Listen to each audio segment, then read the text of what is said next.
শিলং শহর থেকে চেরাপুঞ্জির দিকে যাওয়ার সময় দাঁড়িয়ে পড়তে হয়েছিল এই ফুলটার জন্য। কেন দাঁড়িয়েছিলাম চলো সেটা তোমাদের দেখাবো।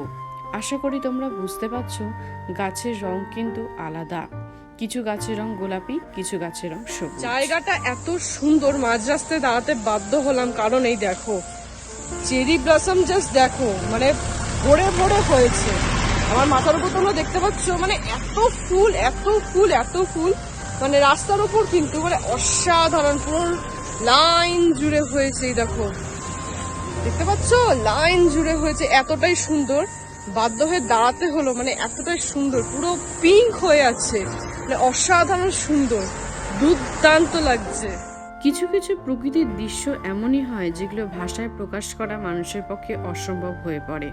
আমার পক্ষেও ঠিক সেই রকমই হয়েছিল যখন প্রথমবারের জন্য এই চেরি ব্লসম অর্থাৎ সাকুরা ফুল দেখেছিলাম। এগুলো সবই ওয়াইল্ড সাকুরা, দেখতে অসাধারণ, একেবারে পুরো নীল আকাশের মধ্যে গোলাপির আভা যেন ছিটকে বেরোচ্ছে। বেশিরভাগ গাছে কিন্তু ফুলে ভরা, মাত্র কয়েকটা পাতাই উকি মারছে।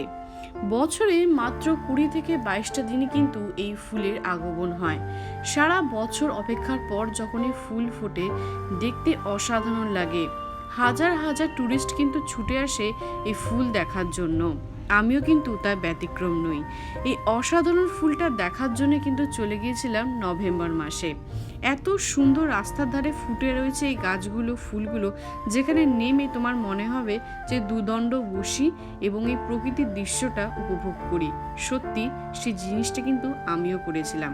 ইচ্ছা করবে পুরো জায়গাটায় হারিয়ে যেতে, এতটাই সুন্দর পরিবেশ। এই ভিডিও সম্পর্কে আরও ডিটেলসে জানতে হলে অবশ্যই আমার চ্যানেল এক্সপ্লোরিং মোমেন্টস উইথ আভান্তিকাতে ভিজিট করতে পারো। নিচে লিঙ্ক শেয়ার করলাম, সেখানে সমস্ত ডিটেলস কিন্তু তোমরা পেয়ে যাবে। ভিডিওটা ভালো লাগলে অবশ্যই লাইক, শেয়ার, সাবস্ক্রাইব করতে একদম ভুলো না।